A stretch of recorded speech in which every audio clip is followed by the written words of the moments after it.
Welcome, Seeker, to a space where ancient wisdom meets modern understanding.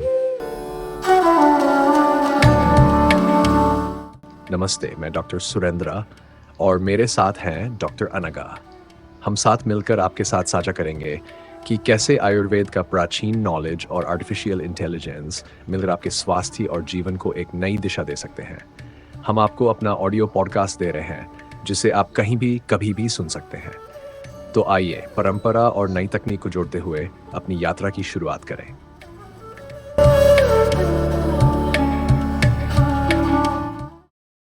नमस्कार। आज हम clinical research की दुनिया के एक बहुत ही महत्वपूर्ण पहलू पर चर्चा करने जा रहे हैं। नमस्कार। सैम्पलिंग, यानी कि किसी स्टडी के लिए सही लोगों को कैसे चुना जाए। हाँ, ये बहुत जरूरी है। हमारे पास इस पर कुछ काफी विस्तृत सामग्री है, एक गाइड या पाठ्य पुस्तक के अंश हैं और एक पीडीएफ फाइल भी है। जी। तो हमारा मकसद है इस जानकारी के सार को समझना। सैम्पलिंग आखिर है क्या, इसके अलग अलग तरीके कौन से हैं और सही तरीका चुनना क्यों मायने रखता है, और सबसे जरूरी वो कौन सी आम गलतियां हैं जिनसे बचना चाहिए। बिल्कुल, ताकि रिसर्च के नतीजे भरोसेमंद हो। हाँ, कभी सोचा है कैसे मुट्ठी भर लोगों पर स्टडी करके हम हजारों लाखों लोगों के बारे में अंदाजा लगा लेते हैं। सही, ये सैम्पलिंग का ही कमाल है ना? लेकिन अगर ये चुनाव जरा सा भी गड़बड़ हुआ तो पूरी मेहनत बेकार हो सकती है। बिल्कुल। तो चलिए समझते हैं कि ये सब कैसे काम करता है। शुरुआत कहाँ से करें? देखिए, सबसे पहले कुछ बुनियादी शब्द समझने होंगे। अच्छा। जैसे मान लीजिए हम भारत में टाइप 2 डायबिटीज पर स्टडी करना चाहते हैं। ठीक है। तो वो सभी वयस्क जिन्हें टाइप 2 डायबिटीज है वो हमारी टारगेट पॉपुलेशन हुई। अच्छा, यानी वो बड़ा समूह जिसपे हम नतीजों को लागू करना चाहेंगे। बिल्कुल, लेकिन क्या हम वाकई भारत के हर डायबिटिक मरीज तक पहुंच सकते हैं? शायद नहीं, ये तो बहुत मुश्किल होगा। हाँ, व्यवहारिक रूप से हम शायद कुछ शहरों के कुछ अस्पतालों के मरीजों तक ही पहुंच पाएंगे। ये लोग हमारी एक्सेसिबल पॉपुलेशन है, मतलब वो समूह जहां से हम असल में लोगों को चुन सकते हैं। अच्छा, तो ये पहला फिल्टर हुआ। हाँ, और यहीं से चुनौतियां शुरू होती हैं। तो टारगेट और एक्सेसिबल पॉपुलेशन में फर्क समझना जरूरी है। अब मान लीजिए हमने दिल्ली के 6 अस्पताल चुन लिए। जी। तो उन अस्पतालों में जो टाइप 2 डायबिटीज मरीज आ रहे हैं उनकी लिस्ट, जैसे उनका EHR या OPD रजिस्टर। हाँ, वो बन गया हमारा सैम्पलिंग फ्रेम, वो लिस्ट जिससे हम चुनाव करेंगे। Okay, sampling frame. और उस लिस्ट में से हम किसे चुनेंगे? हर एक मरीज हमारी सैम्पलिंग यूनिट हो सकता है। एक मरीज एक यूनिट। हाँ, या कभी कभी ये यूनिट पूरा क्लिनिक भी हो सकता है, या कोई गांव जैसे क्लस्टर सैम्पलिंग में। अच्छा। या कोई मेडिकल इमेज भी हो सकती है। बिल्कुल। ये स्टडी पर निर्भर करता है। और फिर आते हैं नियम, एलिजिबिलिटी क्राइटेरिया, कौन शामिल होगा कौन नहीं। हाँ, इंक्लूजन और एक्सक्लूजन क्राइटेरिया, जैसे शायद हम सिर्फ 18 से 65 साल के लोगों को लें, या उन्हें बाहर रखें जिन्हें कोई और गंभीर बीमारी हो। सही। ये नियम हमारी एक्सेसिबल पॉपुलेशन को और फिल्टर करके हमारी स्टडी पॉपुलेशन बनाते हैं। यहाँ एक बहुत ही आम कंफ्यूजन है जिसे दूर करना जरूरी है। बताइए। रैंडम सैम्पलिंग और रैंडमाइजेशन में अंतर। अच्छा, ये दोनों अलग हैं। हाँ, बहुत अलग। रैंडम सैम्पलिंग तय करता है कि एक्सेसिबल पॉपुलेशन से कौन स्टडी में शामिल होगा। ओके, लोगों का चुनाव। जी, जबकि रैंडमाइजेशन का इस्तेमाल होता है RCTs में, मतलब रैंडमाइज्ड कंट्रोल्ड ट्रायल्स में। हाँ। और ये स्टडी में शामिल हो चुके लोगों को अलग अलग ट्रीटमेंट ग्रुप में रैंडम तरीके से बांटने की प्रक्रिया है। अच्छा। मतलब ये इलाज कैसे होगा ये तय करता है। बिल्कुल। कौन शामिल होगा, सैम्पलिंग, और शामिल होने के बाद किसका इलाज कैसे होगा, रैंडमाइजेशन। ये तो बड़ा बारीक लेकिन महत्वपूर्ण अंतर है। ऐसा हो सकता है कि एक RCT में मरीजों को बस आसानी से उपलब्ध होने के आधार पर चुना गया हो। हाँ, कन्वीनियंस सैम्पलिंग से, और फिर उन्हें ट्रीटमेंट ग्रुप में रैंडम तरीके से बांट दिया गया हो। अच्छा। बिल्कुल। ऐसा अक्सर होता है। इससे स्टडी की आंतरिक वैधता, इंटरनल वैलिडिटी तो मजबूत होती है, यानी स्टडी के अंदर नतीजे भरोसेमंद है। हाँ, लेकिन बाहरी वैधता कमजोर हो सकती है। मतलब हम ये दावे से नहीं कह पाएंगे कि नतीजे बाहर की दुनिया यानी पूरी टारगेट पॉपुलेशन पर भी उतने ही लागू होंगे, क्योंकि हमारा शुरुआती चुनाव सैम्पलिंग रैंडम नहीं था। एग्जैक्टली। तो अगर हमें नतीजों को ज्यादा लोगों पर लागू करना है तो सैम्पलिंग के तरीकों पर ध्यान देना होगा। इसमें सबसे अच्छा कौन सा माना जाता है? प्रतिनिधित्व के लिहाज से देखें तो प्रोबेबिलिटी सैम्पलिंग को गोल्ड स्टैंडर्ड मानते हैं। प्रोबेबिलिटी सैम्पलिंग, इसका क्या मतलब है? इसका मूल सिद्धांत ये है कि पॉपुलेशन के हर सदस्य के चुने जाने की एक ज्ञात और गैर शून्य संभावना हो। ज्ञात और गैर शून्य। अच्छा, इसका सबसे सीधा तरीका क्या है? सिंपल रैंडम सैम्पलिंग SRS, ये लॉटरी निकालने जैसा है। लॉटरी जैसा? हाँ, मान लीजिए आपके पास अपनी एक्सेसिबल पॉपुलेशन की पूरी लिस्ट है, तो आप उसमें से रैंडमली नाम चुन लेते हैं, कंप्यूटर प्रोग्राम से या किसी और तरीके से। तो हर किसी के चुने जाने का बराबर मौका। बिल्कुल, जैसे वो कमाल एटल की स्टडी थी पाकिस्तान में स्ट्रोक पर, उन्होंने जनगणना डेटा से ऐसे ही रैंडमली घर चुने थे। सुनने में तो ये बिल्कुल आदर्श लगता है, एकदम सीधा और सरल। हाँ, सैद्धांतिक रूप से तो है। लेकिन क्या ये हमेशा मुमकिन है, खासकर अगर लिस्ट बहुत बड़ी हो या लिस्ट ही ना हो? व्यवहार में ये मुश्किल हो सकता है। पूरी और सटीक लिस्ट मिलना ही अपने आप में एक चुनौती है। और अगर आबादी में कुछ छोटे लेकिन महत्वपूर्ण समूह हैं, जैसे किसी खास उम्र के लोग, तो हो सकता है रैंडम चुनाव में वो पर्याप्त संख्या में ना आए। अच्छा, ये भी दिक्कत है। तो इसका कोई और विकल्प? एक तरीका है सिस्टमैटिक सैम्पलिंग। सिस्टमैटिक कैसे? इसमें आप लिस्ट में से एक रैंडम जगह से शुरू करते हैं और फिर हर केवें व्यक्ति को चुन लेते हैं। जैसे हर 5वां या 10वां व्यक्ति? हाँ, बिल्कुल। मान लीजिए आपने तय किया कि हर 10वां चुनना है, तो आप लिस्ट में 7वें नंबर से शुरू करके फिर 17वां, 27वां ऐसे चुनते जाएंगे। ये तो क्लिनिक की लंबी लिस्ट पर लागू करना आसान लगता है। हाँ, आसान हो सकता है, लेकिन क्या इसमें कोई जोखिम है? हाँ, अगर लिस्ट में कोई छुपा हुआ पैटर्न हो। पैटर्न? कैसा पैटर्न? मान लीजिए लिस्ट में मरीजों को उनकी बीमारी की गंभीरता के हिसाब से क्रम में लगाया गया है, कम गंभीर पहले, ज्यादा गंभीर बाद में। अच्छा। और आप हर 10वां मरीज चुनते हैं, तो हो सकता है आपके सैंपल में या तो सिर्फ कम गंभीर मरीज आ जाएं या सिर्फ ज्यादा गंभीर। अरे हाँ, ये तो बायस हो जाएगा। बिल्कुल। तो ये जरूरी है कि लिस्ट में ऐसा कोई अंदरूनी क्रम या पैटर्न ना हो। अच्छा, अगर हमें ये पक्का करना हो कि अलग-अलग तरह के लोग, जैसे पुरुष, महिला या अलग-अलग उम्र के लोग सही अनुपात में आए, तब क्या करें? उसके लिए स्ट्रैटिफाइड सैंपलिंग बहुत उपयोगी है। स्ट्रैटिफाइड मतलब परतें? हाँ, कह सकते हैं। इसमें हम पहले पूरी आबादी को इन महत्वपूर्ण विशेषताओं के आधार पर अलग-अलग समूहों में बांटते हैं। इन समूहों को स्ट्रैटा कहते हैं। जैसे उम्र के ग्रुप बना लिए या लिंग के? बिल्कुल, या बीमारी की गंभीरता के आधार पर। फिर हर स्ट्रैटम के अंदर से रैंडमली लोगों को चुनते हैं। अच्छा, पहले ग्रुप बनाओ, फिर हर ग्रुप से रैंडमली चुनो। सही। इससे ये पक्का हो जाता है कि हर जरूरी उपसमूह का प्रतिनिधित्व हमारे सैंपल में है। क्या इससे नतीजों की सटीकता भी बढ़ती है? हाँ, बिल्कुल। खासकर अगर अलग-अलग स्ट्रेटा में परिणामों में भिन्नता अलग-अलग हो। इसमें एक उन्नत तरीका नेमन एलोकेशन भी है, जो सटीकता को और बढ़ाता है। ये तो काफी उपयोगी लग रहा है। एक और तरीका जिसका जिक्र अक्सर होता है, खासकर बड़ी फैली हुई आबादी के लिए, क्लस्टर सैंपलिंग। ये क्या है? क्लस्टर सैंपलिंग में हम सीधे लोगों को नहीं चुनते। नहीं? तो किसे चुनते हैं? हम पहले प्राकृतिक रूप से बने समूहों को चुनते हैं, क्लस्टर्स को। जैसे कुछ शहर चुन लिए या कुछ गांव या स्कूल। अच्छा, मतलब यूनिट यहाँ पर व्यक्ति नहीं, पूरा समूह है। पहले चरण में हाँ, हम रैंडमली क्लस्टर चुनते हैं, फिर चुने हुए क्लस्टरों के अंदर या तो सभी लोगों को शामिल कर लेते हैं या फिर उन क्लस्टरों के अंदर से दोबारा सैंपलिंग करते हैं। बिल्कुल। इसे मल्टी स्टेज क्लस्टर सैंपलिंग कहेंगे। ये फील्ड वर्क के लिहाज से ज्यादा किफायती हो सकता है, खासकर जब आबादी बहुत फैली भी हो। लेकिन क्या इसमें कोई खास बात ध्यान रखनी होती है? सिंपल रैंडम जैसा तो नहीं होगा? नहीं, एक बहुत जरूरी चीज है intra cluster correlation, ICC। Intra cluster correlation, ये क्या बला है? इसका मतलब है कि एक ही क्लस्टर के लोग, जैसे एक ही गांव के लोग, आपस में ज्यादा मिलते जुलते हो सकते हैं। अच्छा, दूसरे गांवों के लोगों की तुलना में? हाँ, किसी खास आदत में या बीमारी के रिस्क में वो एक जैसे माहौल में रहते हैं, शायद खान-पान भी एक जैसा हो। समझ रही हूँ। इस आपसी समानता की वजह से हमें उतनी ही जानकारी पाने के लिए सिंपल रैंडम सैंपलिंग की तुलना में ज्यादा लोगों की जरूरत पड़ती है। ज्यादा लोग क्यों? क्योंकि एक क्लस्टर से मिले लोग आपको उतनी विविध जानकारी नहीं देंगे जितनी अलग-अलग जगहों से रैंडमली चुने गए लोग देंगे। इसे डिजाइन इफेक्ट, DEFF कहते हैं। अच्छा, तो सैंपल साइज बढ़ाना पड़ता है। हाँ, DEF का मान ICC और क्लस्टर के साइज पर निर्भर करता है। तो क्लस्टर सैम्पलिंग सुविधाजनक है, लेकिन सैंपल साइज का ध्यान रखना पड़ता है। समझ गई। और क्या कोई और प्रोबेबिलिटी तरीके हैं जिनका जिक्र करना चाहिए? हाँ, संक्षेप में मल्टी स्टेज सैम्पलिंग होती है, जिसमें कई चरणों में चुनाव होता है। और probability proportional to size PPS भी है। PPS। इसमें बड़े क्लस्टरों के चुने जाने की संभावना ज्यादा होती है, जो सही है क्योंकि उनमें लोग ज्यादा हैं।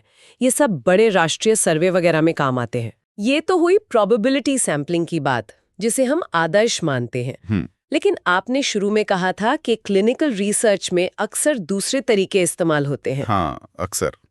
व्यवहारिकता एक बड़ा कारण है। इन्हें नॉन प्रोबेबिलिटी सैम्पलिंग कहते हैं। नॉन प्रोबेबिलिटी मतलब चुने जाने की संभावना बराबर नहीं होती। या तो बराबर नहीं होती या हमें पता ही नहीं होती। इसीलिए इनमें बायस यानी पूर्वाग्रह का खतरा ज्यादा रहता है। अच्छा, कौन कौन से हैं ये तरीके? एक बहुत आम है कंसेक्यूटिव सैम्पलिंग। कंसेक्यूटिव, लगातार। हाँ, इसमें एक तय समय के दौरान क्लिनिक या अस्पताल में आने वाले सभी योग्य मरीजों को स्टडी में शामिल कर लिया जाता है। अच्छा, जो भी आया और फिट हुआ उसे ले लिया। जी, ये तरीका रजिस्ट्रियों या नई डिवाइस की स्टडी में काफी इस्तेमाल होता है। और एक और जो सुनने में आता है कन्वीनियंस सैम्पलिंग। ये तो लगता है सबसे आसान है। हाँ, नाम से ही जाहिर है। कन्वीनियंस मतलब सुविधा। इसमें शोधकर्ता बस उन्हीं लोगों को चुन लेता है जो सबसे आसानी से उपलब्ध हो। जैसे अपने ही अस्पताल की OPD के मरीज या आसपास के कॉलेज के छात्र, जो भी आसानी से मिल जाए। ये तो बहुत तेज और सस्ता होगा। हाँ, तेज और सस्ता है, लेकिन इसमें सिलेक्शन बायस का खतरा बहुत ज्यादा होता है। क्यों? क्योंकि जो लोग आपको आसानी से मिल गए वो शायद पूरी टारगेट पॉपुलेशन से बहुत अलग हों। हो सकता है वो ज्यादा बीमार हों अगर अस्पताल से हैं, या ज्यादा पढ़े लिखे हों अगर छात्र हैं। तो अगर ये इतना बायस्ड है तो इस्तेमाल क्यों होता है? कई बार शुरुआती स्टडीज जैसे पायलट स्टडी या फिजिबिलिटी स्टडी के लिए ये ठीक रहता है, जहां मकसद सिर्फ ये देखना हो कि स्टडी का तरीका काम कर रहा है या नहीं। बिल्कुल। और अगर इसे इस्तेमाल करना ही पड़े तो कुछ सावधानियां बरतनी चाहिए। जैसे कोशिश करें कि अलग अलग समय पर अलग अलग जगहों से लोग लें, सैंपल साइज थोड़ा बड़ा रखें, और सबसे जरूरी, नतीजों की व्याख्या करते समय इस सीमा का ईमानदारी से जिक्र करें। ठीक है। और कौन से नॉन प्रोबेबिलिटी तरीके हैं? एक है पर्पसिव सैंपलिंग। पर्पसिव, उद्देश्यपूर्ण। हाँ, इसमें शोधकर्ता जानबूझकर अपने उद्देश्य के हिसाब से खास विशेषताओं वाले लोगों को चुनता है। मतलब पहले से तय कर लेता है कि उसे कैसे लोग चाहिए। जी, जैसे अगर आप किसी दुर्लभ बीमारी पर स्टडी कर रहे हैं तो आप जानबूझकर उसी बीमारी के मरीजों को ढूंढेंगे, या अगर आप डॉक्टरों की राय जानना चाहते हैं तो आप अनुभवी डॉक्टरों को चुनेंगे। इसके भी प्रकार होते हैं? हाँ, कई हैं। जैसे मैक्सिमम वेरिएशन, जिसमें कोशिश करते हैं कि अलग अलग तरह के लोग आएं, या होमोजीनियस, जिसमें एक जैसे लोग लेते हैं, या क्रिटिकल केस, जो किसी खास मुद्दे को समझने के लिए महत्वपूर्ण हो। एक और दिलचस्प नाम है स्नोबॉल सैम्पलिंग। ये कैसे काम करता है? बर्फ के गोले जैसा? हाँ, कुछ वैसा ही। इसमें आप कुछ शुरुआती लोगों को ढूंढते हैं जो आपकी स्टडी के लिए योग्य हों। ठीक है। फिर आप उनसे कहते हैं कि वो अपने जान पहचान के और योग्य लोगों को स्टडी में शामिल होने के लिए कहें। अच्छा, एक से दूसरा, दूसरे से तीसरा। बिल्कुल, ये बर्फ के गोले की तरफ बढ़ता जाता है। ये कहाँ काम आता होगा? ये उन आबादी तक पहुंचने में बहुत कारगर है जहां पहुंचना मुश्किल हो। जैसे नशे के आदी लोग, या बिना दस्तावेज वाले प्रवासी, या ऐसी बीमारियों के मरीज जिनसे सामाजिक कलंक जुड़ा हो, जहां लोग आसानी से सामने नहीं आते। ये तो अनोखा तरीका है। कोविड-19 के दौरान भी इसका इस्तेमाल हुआ था। हाँ, कुछ सीरो सर्वे में इसका इस्तेमाल बिना लक्षण वाले मामलों या संक्रमण के क्लस्टर को पकड़ने में काफी प्रभावी रहा था, क्योंकि एक संक्रमित व्यक्ति अपने संपर्क में आए दूसरे लोगों के बारे में बता सकता था। लेकिन इसमें भी तो बायस का खतरा होगा। शायद हम सिर्फ एक ही तरह के नेटवर्क, मतलब एक ही ग्रुप के लोगों तक पहुंच पाएं। बिल्कुल, इसमें गंभीर सिलेक्शन बायस हो सकता है। हम शायद पूरी आबादी के एक छोटे से आपस में जुड़े हुए हिस्से तक ही सीमित रह जाएं। तो फिर क्यों इस्तेमाल करते हैं? क्योंकि कई बार ये उन छिपी हुई आबादियों तक पहुंचने का एकमात्र व्यवहारिक रास्ता होता है। अच्छा। अक्सर रिसर्च में, खासकर शुरुआती फेज के ट्रायल या दुर्लभ बीमारियों की स्टडी में, इन नॉन प्रोबेबिलिटी तरीकों से शुरुआत होती है, और फिर बाद के फेज में ज्यादा प्रतिनिधित्व वाले डिजाइन से नतीजों को पुख्ता किया जाता है, मतलब वैलिडेट करते हैं।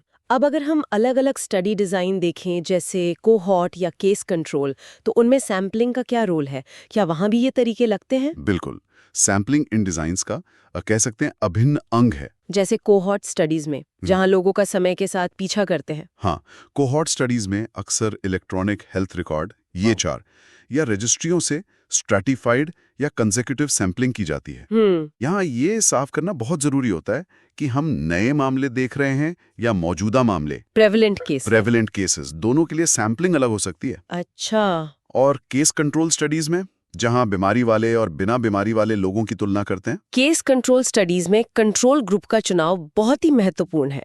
मतलब केस तो बीमारी वाले हो गए, लेकिन उनके मुकाबले के लिए कंट्रोल कहाँ से लाएंगे? हाँ, ये सवाल तो है। क्या कंट्रोल उसी अस्पताल से लेंगे जहां से केस मिले, या आम आबादी से, या पड़ोसियों से? हर चुनाव के अपने फायदे, नुकसान है और बायस का खतरा है। कोई खास तरीका कंट्रोल चुनने का? हाँ, इंसिडेंस डेंसिटी सैम्पलिंग एक अच्छा तरीका माना जाता है। इसमें कंट्रोल उसी समय अवधि से चुने जाते हैं जब केस सामने आते हैं। इससे तुलना बेहतर होती है। और वो नेस्टेड केस कंट्रोल क्या है? वो एक बड़ी पहले से चल रही कोहॉर्ट स्टडी के अंदर ही किया जाता है। जब कोहॉर्ट में कुछ लोगों को बीमारी होती है, वो केस बन जाते हैं, तो उनके कंट्रोल उसी कोहॉर्ट से उन लोगों में से चुने जाते हैं जिन्हें उस समय तक बीमारी नहीं हुई। इसका क्या फायदा? ये खासकर तब उपयोगी है जब हमें पुराने जमा किए गए सैंपल जैसे खून या टिश्यू का विश्लेषण करना हो, क्योंकि कोहॉर्ट में ये सैंपल पहले से मौजूद होते हैं। ये किफायती होता है। अब डायग्नोस्टिक टेस्ट की स्टडी के बारे में बताइए, जहां हम पता लगाते हैं कि कोई नया टेस्ट कितना सही है। हाँ, डायग्नोस्टिक एक्यूरेसी स्टडीज, इनमें सैंपलिंग बहुत बहुत महत्वपूर्ण है। क्यों? क्योंकि आप जिन लोगों पर टेस्ट की सटीकता जांच रहे हैं, अगर वो उन लोगों जैसे नहीं हैं जिन पर टेस्ट असल में इस्तेमाल होगा, तो नतीजे भ्रामक हो सकते हैं। तो आदर्श तरीका क्या है? आदर्श तरीका है वन गेट या कोहोर्ट डिजाइन।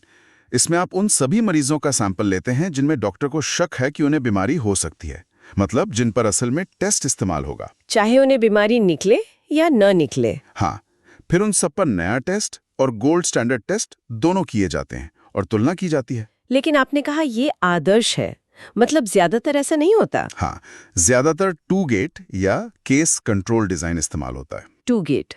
इसमें शोधकर्ता पहले से ही दो ग्रुप चुनता है।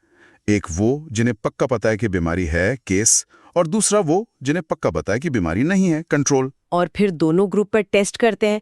ये तो आसान लगता है। आसान है, लेकिन इसमें स्पेक्ट्रम बायस का बहुत बड़ा खतरा है। स्पेक्ट्रम बायस, ये क्या होता है? सोचिए, अगर आपने केस ग्रुप में सिर्फ बहुत गंभीर रूप से बीमार मरीज लिए और कंट्रोल ग्रुप में बिल्कुल स्वस्थ लोग, ठीक है, तो आपका टेस्ट शायद इन दोनों ग्रुप में आसानी से फर्क कर देगा और बहुत सटीक दिखेगा। हाँ, ये तो लगता ही है। लेकिन असल दुनिया में डॉक्टर को ये टेस्ट उन मरीजों पर इस्तेमाल करना पड़ता है जिनके लक्षण हल्के हैं, या जिनमें बीमारी का शक कम है, या जिन्हें कई और बीमारियां भी हैं। मतलब वो बीच वाले या मुश्किल मरीज। बिल्कुल। अगर आपके स्टडी सैंपल में ये पूरा स्पेक्ट्रम शामिल नहीं है, तो टेस्ट की सटीकता का आपका अनुमान असलियत से कहीं ज्यादा अच्छा आ सकता है। अरे वाह, मतलब सैंपल का चुनाव ये तय कर सकता है कि एक टेस्ट कितना अच्छा माना जाएगा।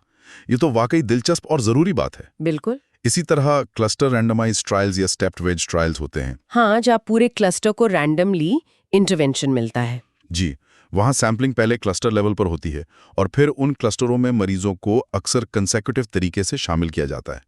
यहाँ भी वो आईसीसी और क्लस्टर साइज का ध्यान रखना पड़ता है। एक और बड़ा सवाल आता है, कितने लोग? सैंपल साइज ये कैसे तय होता है? क्या अंदाजे से चुन लेते हैं? नहीं, अंदाजे से बिल्कुल नहीं। सैंपल साइज तय करना बहुत जरूरी है, वैज्ञानिक और नैतिक दोनों नजरिए से। नैतिक रूप से क्यों? देखिए, अगर सैंपल बहुत छोटा हुआ तो हो सकता है हम कोई असली अंतर, जैसे दवा का असर, पकड़ ही ना पाएं, भले ही वो मौजूद हो। इसे टाइप 2 एरर कहते हैं। तो पूरी स्टडी बेकार हो गई। हाँ, संसाधन और मरीजों का समय बर्बाद हुआ। और अगर सैंपल जरूरत से बहुत ज्यादा बड़ा हुआ तो हम बेवजह ज्यादा लोगों को स्टडी के संभावित जोखिम में डाल रहे हैं और ज्यादा संसाधन खर्च कर रहे हैं। तो सही साइज कैसे पता चलता है? कोई जादू है? जादू नहीं, कैलकुलेशन है। इसमें मुख्य रूप से 4 चीजें देखी जाती हैं। 4 चीजें कौन सी? पहला, टाइप 1 एरर, अल्फा, यानी गलती से अंतर बता देना जब वो है ही नहीं। आमतौर पर इसे 5% रखते हैं। ठीक है। करने की संभावना। आमतौर पर इसे 80% या 90% चाहते हैं। ये टाइप 2 एरर बीटा से जुड़ा है, जो असली अंतर को चूक जाने की संभावना है। Okay, power. तीसरा, इफेक्ट साइज, यानी वो कम से कम अंतर जो हम चिकित्सकीय रूप से महत्वपूर्ण मानते हैं। कितना छोटा अंतर हमारे लिए मायने रखता है। जैसे ब्लड प्रेशर में 5 पॉइंट की कमी। बिल्कुल। और चौथा, डेटा में भिन्नता, मतलब लोगों के बीच उस चीज में कितना उतार चढ़ाव है जिसे हम नाप रहे हैं। अच्छा, इन चारों के आधार पर? हाँ, इन चीजों के आधार पर अलग अलग तरह के डेटा और स्टडी डिजाइन के लिए स्टैटिस्टिकल फॉर्मूले होते हैं। कोई उदाहरण? जैसे हमारे स्रोत में सेप्सिस की स्टडी का उदाहरण था। अगर दवा ए से 50% ठीक होने की उम्मीद है और प्लेसेबो से 34%, तो 80% पावर के लिए हर ग्रुप में करीब 146 मरीज चाहिए होंगे। और हाँ, इसमें यह भी जोड़ना पड़ता है कि कुछ लोग शायद स्टडी बीच में छोड़ दें, लॉस टू फॉलो अप, तो शुरुआत में उससे ज्यादा लोग लेने पड़ते हैं। ये तो काफी टेक्निकल है, लेकिन जरूरी है। बहुत जरूरी। और वो बायस या पूर्वाग्रह जिनका आपने बार बार जिक्र किया, उनसे कैसे बचें? कौन से आम हैं जिनसे सावधान रहना चाहिए? कई हैं, और उनसे बचने के लिए सावधानी पूर्वक योजना बनानी पड़ती है। जैसे? एक है सिलेक्शन बायस, जैसे बर्गसन्स बायस। ये क्या है? अगर आप सिर्फ बड़े विशेष अस्पताल से मरीज लेते हैं, तो वो शायद आम समुदाय के मरीजों जैसे ना हो सकता है वो ज्यादा बीमार हो या उनकी पहुंच ज्यादा हो। तो क्या करें? उपाय है कि कई तरह की सेटिंग्स शामिल करें, छोटे क्लिनिक, बड़े अस्पताल, शहरी, ग्रामीण, या नतीजों को आबादी के हिसाब से वेट दें। और हेल्दी वॉलंटियर बायस, जो लोग खुद से स्टडी में हिस्सा लेने आते हैं, वो ज्यादा स्वस्थ या ज्यादा जागरूक हो सकते हैं। हाँ, तो नतीजे शायद आम आबादी पर लागू ना हो। उपाय, कौन लोग शामिल नहीं हुए या मना कर दिया, इसका रिकॉर्ड रखें, पात्रता थोड़ी व्यापक रखें। और अगर लोग स्टडी बीच में छोड़ दें? वो है non response loss to follow up bias. जो लोग चले जाते हैं वो बाकी लोगों से अलग हो सकते हैं। हो सकता है उनका इलाज काम नहीं कर रहा था या उन्हें साइड इफेक्ट हुए, तो उनके जाने का कारण ट्रैक करना जरूरी है। और विश्लेषण में सांख्यिकीय तरीके आते हैं, जैसे इनवर्स प्रोबेबिलिटी वेटिंग या मल्टीपल इम्प्यूटेशन, जो इस बायस को कम करने में मदद कर सकते हैं। और वो डायग्नोस्टिक वाला बायस? हाँ, स्पेक्ट्रम बायस हमने बात की। उपाय, 1 गेट डिजाइन या मरीजों का पूरा स्पेक्ट्रम शामिल करें। और कोई? एक सर्वाइवरशिप बायस भी होता है, खासकर कोहॉर्ट स्टडीज में। अगर आप सिर्फ उन लोगों को लेते हैं जो एक निश्चित समय तक सर्वाइव कर चुके हैं, तो आप शुरुआती घटनाओं को मिस कर सकते हैं। उपाय, स्टडी की शुरुआत यानी टाइम 0 ठीक से परिभाषित करें। बाप रे, कितने सारे बायस हैं। मतलब सैम्पलिंग में बहुत ध्यान रखना पड़ता है। बिल्कुल, ये सिर्फ लोगों को चुनना भर नहीं है, ये स्टडी की पूरी बुनियाद है। इसका असर नतीजों पर कितना भरोसा किया जा सकता है, इस पर पड़ता है। सीधे सीधे ये स्टडी की वैधता से जुड़ा है। वैधता मतलब? 2 तरह की वैधता मुख्य हैं। आंतरिक वैधता, यानी स्टडी के अंदर कारण और प्रभाव का रिश्ता कितना मजबूत है। क्या हम कह सकते हैं कि दवा ने ही असर किया, किसी और चीज ने नहीं? इसमें रैंडमाइजेशन मदद करता है। हाँ, रैंडमाइजेशन कन्फाउंडिंग को कम करके आंतरिक वैधता बढ़ाता है। लेकिन दूसरी है बाहरी वैधता। वो क्या है? यानी नतीजे स्टडी के बाहर की दुनिया, मतलब टारगेट पॉपुलेशन और दूसरी सेटिंग्स पर कितने लागू होते हैं। अच्छा, और इसमें सैम्पलिंग का रोल है? बिल्कुल, अगर आपका सैंपल प्रतिनिधित्व नहीं करता तो बाहरी वैधता कम होगी। आपके नतीजे शायद सिर्फ आपके सैंपल पर ही लागू हों। बाहरी वैधता को जांचने के लिए EVAT जैसे टूल भी हैं। तो मतलब सैम्पलिंग ये तय करती है कि स्टडी भरोसेमंद है या नहीं, और उसके नतीजे हमारे लिए कितने काम के हैं, मतलब असल दुनिया में। हाँ, और इसी से जुड़ा है नैतिकता का पहलू। ये सिर्फ वैज्ञानिक जरूरत नहीं है, ये एक नैतिक जिम्मेदारी भी है। नैतिकता सैम्पलिंग में कैसे? देखिए, सैंपलिंग निष्पक्ष होनी चाहिए। ये न्याय के सिद्धांत से जुड़ा है। किसी समूह को सिर्फ इसलिए चुनना कि वो आसानी से उपलब्ध है, या किसी समूह को मुश्किल होने के कारण बाहर कर देना, ये नैतिक रूप से सही नहीं हो सकता। खासकर कमजोर आबादी जैसे बच्चे, गर्भवती महिलाएं, कैदी, मानसिक रूप से अक्षम लोग, उनके हितों की अतिरिक्त सुरक्षा जरूरी है। उनका शोषण नहीं होना चाहिए। और लोगों की स्वायत्तता का सम्मान करना, यानी उनकी सूचित सहमति, इन्फॉर्म्ड कंसेंट लेना, उन्हें स्टडी के बारे में सब बताना और फिर उनकी मर्जी पूछना। और स्टडी से फायदा होना चाहिए। हाँ, लाभ पहुंचाना, बेनिफिसेंस, और नुकसान ना पहुंचाना, नॉन मेलेफिसेंस। स्टडी तभी की जानी चाहिए जब उसे संभावित लाभ जोखिम से ज्यादा हों। और जैसा हमने सैंपल साइज में कहा, नैतिक रूप से भी सैंपल साइज न बहुत कम होना चाहिए, बेकार स्टडी, न बहुत ज्यादा अनावश्यक जोखिम। यहाँ तक कि बचे हुए खून के सैंपल इस्तेमाल करने के भी नियम हैं। बिल्कुल, बायोस्पेसिमेन के उपयोग के लिए भी सहमति और गोपनीयता के नियम हैं।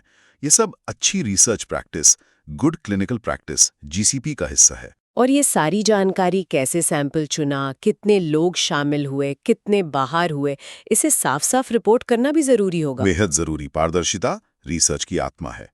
इसके लिए कोई गाइडलाइंस है? हाँ, मानक दिशा निर्देश हैं, जैसे रैंडमाइज्ड कंट्रोल ट्रायल्स के लिए कंसॉर्ट स्टेटमेंट, ऑब्जर्वेशनल स्टडीज के लिए स्ट्रोब, डायग्नोस्टिक स्टडीज के लिए स्टार्ड। इनमें क्या होता है? इनमें बताया जाता है कि आपको अपनी रिपोर्ट में क्या-क्या जानकारी देनी चाहिए।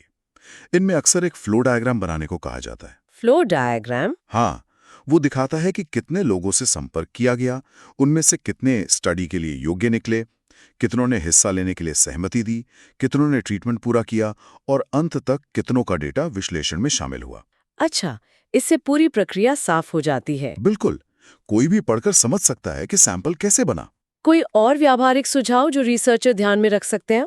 हाँ, कुछ चीजें हैं। एक तो हमेशा एक स्क्रीनिंग लॉग बनाएं। Screening log? हाँ, उसमें लिखें कि कितने लोग मिले, कितने योग्य थे, कितनों ने मना किया और क्यों मना किया। ये जानकारी बायस को समझने और रिपोर्ट करने में बहुत काम आती है। और दूसरा, व्यावहारिकता और प्रतिनिधित्व में संतुलन साधें। कभी-कभी कई अलग-अलग जगहों पर अच्छी तरह से की गई कंसेक्यूटिव सैंपलिंग शायद एक बहुत मुश्किल और कम पावर वाले आदर्श रैंडम सैंपल से बेहतर साबित हो। मतलब प्रैक्टिकल होना भी जरूरी है। बिल्कुल।